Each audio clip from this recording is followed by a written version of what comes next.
Peacemakers of Christo. உன் வாழ்க்கையில் நீ முக்கியத்துவம் கொடுப்பது எதற்காக? உன்னுடைய குறிக்கோள் தான் என்ன? மத்தேயு சுவிசேஷம் 13வது அதிகாரம் 45வது வசனம் 46வது வசனத்துல, வணிகர் ஒருவர் நல் முத்துக்களை தேடி செல்கிறார். விலை உயர்ந்த ஒரு முத்தை கண்டவுடன் அவர் போய் தமக்குள் யாவற்றையும் விற்றுவிட்டு அதை வாங்கி வந்தார். விண்ணரசு அந்நிகழ்ச்சிக்கு ஒப்பாகும். ஜெபிப்போம். என் அன்பு நேசரே, ராஜாதி ராஜாவே, இந்த உலகத்திற்கு அதிபதியே, ஆண்டவரே, உலகமெல்லாம் என்கிட்ட என்ன இருக்குது? நகை இருக்குதா? பணம் இருக்குதா? வசதி இருக்குதா? அழகு இருக்குதா என்று கண்ணோக்குகிறது ஐயா. ஆனால் சுவாமி, நீர் என் உள்ளத்தை கண்டீர் ஐயா. என் ஏழ்மையை கண்டீர் ஐயா. என் துன்பங்களை கண்டீர் ஐயா.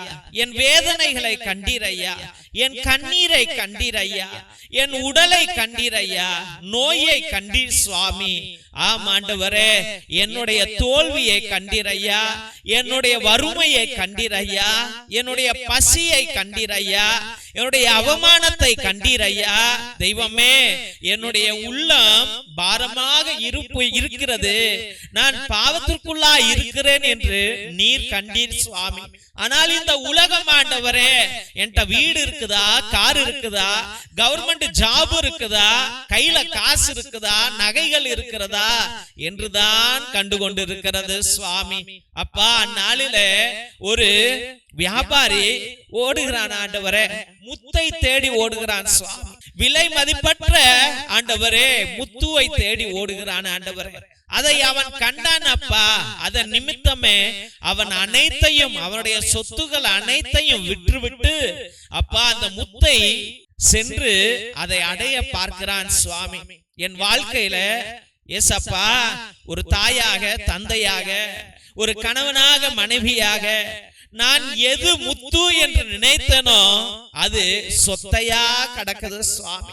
அப்பா, என் மகன் முத்து என்று நினைத்தேன். என் மகள் முத்து என்று நினைத்தேன் ஆண்டவரே. என் மனைவி முத்து என்று நினைத்தேன். என்னுடைய கணவன் முத்து என்று நினைத்தேன். என் அண்ணன் முத்து என்று நினைத்தேன். என் தம்பி முத்து என்று நினைத்தேன்.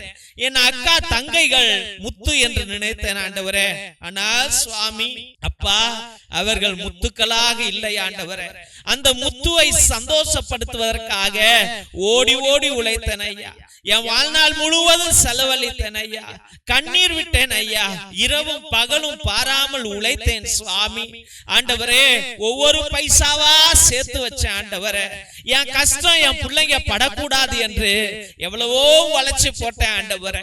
எவ்வளவோ சண்டை சச்சரவுகளின் மத்தியில, எதிரிகளின் மத்தியில, பொறாமைக்காரர்களின் மத்தியில, சாத்தான்களின் மத்தியில ஆண்டவரே என் பிள்ளைங்களை காப்பாத்தணும்னு ஆண்டவரே, நான் கோழி தன் ரெக்கைக்குள்ளாய் தன் குஞ்சுகளை காப்பதை போல நானும் மூடிக்கிட்டு வாழ்ந்தேன் ஆண்டவரே. அப்பிள்ளைகளை காப்பாற்றினேன் சுவாமி. ஆனால் ஆண்டவரே, இன்று அந்த முத்து என்கிட்ட ஆண்டவரே. அந்த முத்துவை யாரோ பறிச்சிட்டு போறாங்க ஆண்டவரே. ஆமாப்பா, என் மகன் என்னிடம் இல்லை சுவாமி. என் மகள் என்னிடம் இல்லை ஆண்டவரே. என் மனைவி என்னிடம் இல்லை ஆண்டவரே. என் கணவன் என்னிடம் இல்லை சுவாமி. அப்பா, முத்து என்று நினைத்த தொழிலானது அப்பா தோல்வியை கொடுத்துருச்சு ஆண்டவரே. அது முத்தா இல்லப்பா, எனக்கு இன்னைக்கு நஷ்டம் ஆண்டவரே, கஷ்டம் சுவாமி. ஆண்டவரே, இந்த உடலை எத்தனையோ தடவை முத்து முத்து என்று நினைத்தேன். இப்ப நோய் வந்து கிடக்குது ஆண்டவரே. ஏசப்பா, என் தெய்வமே, இன்னைக்கு எல்லாத்தையும் இழந்துட்டேன் ஆண்டவரே. எல்லாத்தையும் வித்துட்டேன் ஆண்டவரே. கடனாளியா கடக்கிறேன் அப்பா. குழந்தை இல்லாம கடக்கிறேன் ஆண்டவரே. ஒரு முத்து வருமா, எனக்கு குழந்தை பிறக்குமான்னு பார்த்தா அந்த முத்து வரமாட்டேங்குது சுவாமி. ஏசப்பா, ஒரு முத்து என் திருமண வாழ்க்கை ஆண்டவரே. அந்த வாழ்க்கை கிடைக்குமானா கிடைக்கவே மாட்டேங்குது சுவாமி. அப்பா, ஒரு முத்து வேலை ஆண்டவரே. அந்த வேலை கிடைக்குமான்னு பார்த்தா கிடைக்கவே மாட்டேங்குது ஐயா. நானும் அந்த வியாபாரியை போல அலைகிறேன் அலைகிறேன் அலைகிறேன் ஆண்டவரே. ஆனா பிரயோஜனமே இல்லப்பா.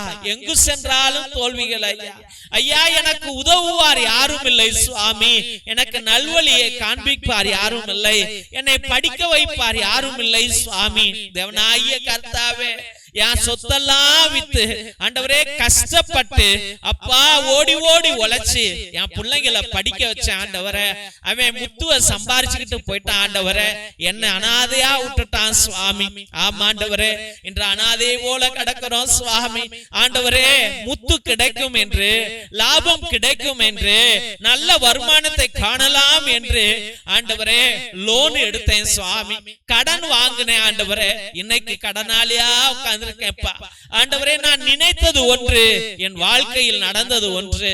நான் முத்துவை பெற்றுக்கொள்ளலாம், பெரிய பணக்காரனாக ஆகலாம், நல்ல வசதி வாய்ப்புகளோடு இருக்கலாம், என் வாழ்க்கை செழுமையாக இருக்கும், சந்தோஷமும் சமாதானமும் என் குடும்பத்துல இருக்கும், நாங்க நல்ல வாழ்வோம் என்று நினைத்தோம் ஆண்டவரே. ஆனால் இன்று என் குடும்பம் உடைஞ்சு போய் நோயிலையும் கஷ்டத்திலையும் பண வறுமையிலும் பசியிலும் வாடி கொண்டிருக்கிறோம் ஆண்டவரே. மனசுல நிம்மதியே இல்லப்பா. முத்து இருந்தாலும் சந்தோஷம் இல்ல ஆண்டவரே, சமாதானம் இல்லப்பா, ஒற்றுமை இல்ல ஆண்டவரே. அண்ணன் தம்பிகள் சண்டைகள் ஐயா, கணவன் மனைவி சண்டைகள் ஐயா, ஆண்டவரே பிள்ளைகள் சண்டைகள் ஐயா. அப்பா தெய்வமே, என்ன நான் எதிர்பார்க்காதவெல்லாம் எனக்கு எதிரியா மாறுதானே ஆண்டவரே. பொறாமைப்படுகிறார்களே, இந்த பொறாமை உலகத்திலே நான் எப்படிப்பா வாழ்வேன் சுவாமி. ஏசப்பா நீங்க வாங்க ஆண்டவரே, எனக்கு முத்தே கிடைக்கலப்பா, என் வாழ்க்கையெல்லாம் தேடி தேடி அலைஞ்சு அலைஞ்சு ஓஞ்சு போயிட்டேன் ஆண்டவரே.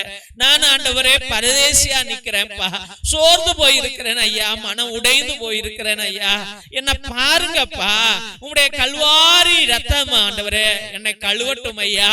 இயேசுவே, இந்த பிள்ளைகளை பிடித்திருக்கிற எல்லா பேய் பிசாசுகளையும் சாத்தான்களையும் குட்டி சாத்தான்களையும் ஆண்டவரே பிரேத பிரம்ம பிசாசுகள் அனைத்தையும் இயேசு ராஜாவே, இந்த பிள்ளைகளுடைய முத்துகளுக்கு தடங்களாக இருக்கிற ஆண்டவரே முத்துகளை பறித்து சென்ற எல்லா சாத்தான்களையும் உம்முடைய பரிசுத்த திரு ரத்தமானது கழுவட்டும் ஆண்டவரே.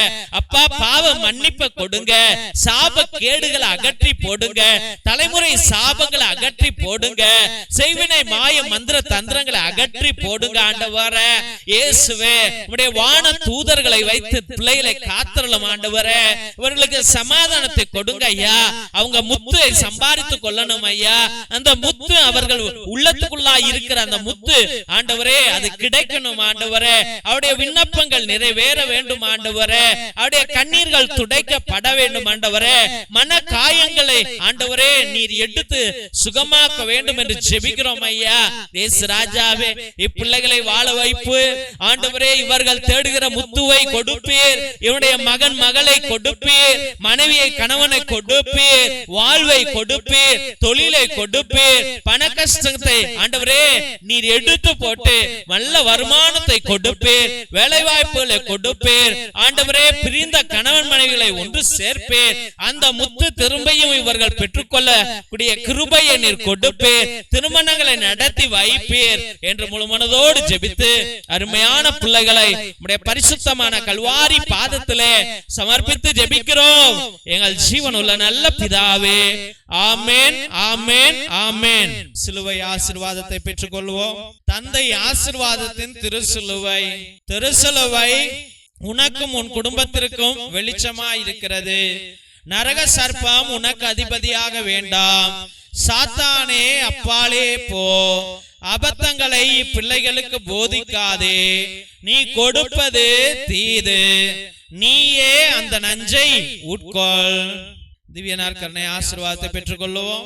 எல்லாம் அல்ல இறைவன், தந்தை, மகன், தூய ஆவியார் உங்களையும் உங்கள் குடும்பத்தாரையும் ஆசீர்வதித்து வழி நடத்தி காத்திருள்வாராக.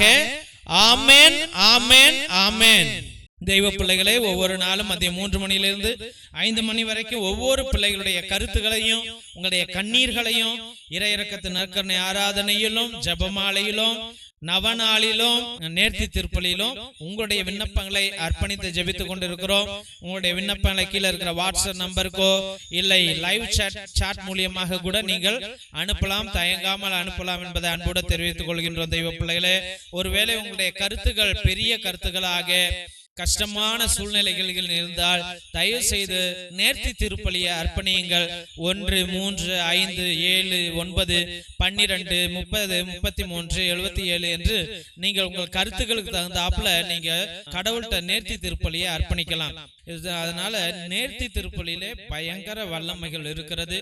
ஒரே குருவானவர் 2 மணி நேரம் உட்கார்ந்து உங்களுக்காக ஜெபித்து கொண்டிருக்கிறார் என்றால் எல்லா ஜெபங்களையும் ஒரே சாமியார் உட்கார்ந்து இந்த பிள்ளையை ஆசீர்வதிங்கன்னு ஜெபங்களை சொல்லி சொல்லி கேட்கும்போது எவ்வளவு வல்லமை இருக்கும் என்பதை நீங்களே சிந்தித்து பாருங்கள் என்பதை அன்போடு தெரிவித்துக் கொள்கிறோம். தெய்வ பிள்ளைகளே, நிச்சயமாக நாங்க ஒரே ஒரு உதவி கேட்கிறோம்.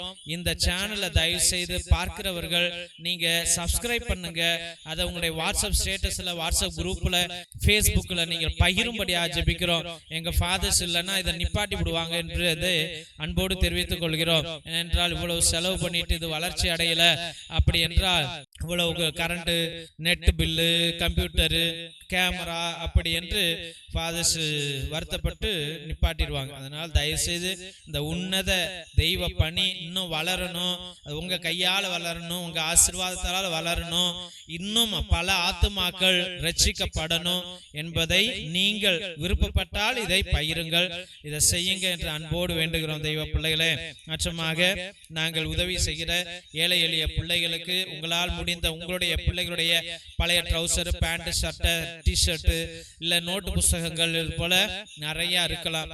அது வேஸ்டா கிடக்கலாம். பரணியில சொருவி வச்சிருப்பீங்க, தயவு செய்து பீரோல சொருவி வச்சிருப்பீங்க, அதெல்லாம் எடுத்து வேஸ்டா கரையான் சாப்பிட்றதுக்கு பதிலா எங்க பிள்ளைங்களுக்கு கொடுத்தால் நாங்கள் மிகவும் சந்தோஷப்படுவோம் என்பதை அன்போடு தெரிவித்துக் கொள்கிறோம்.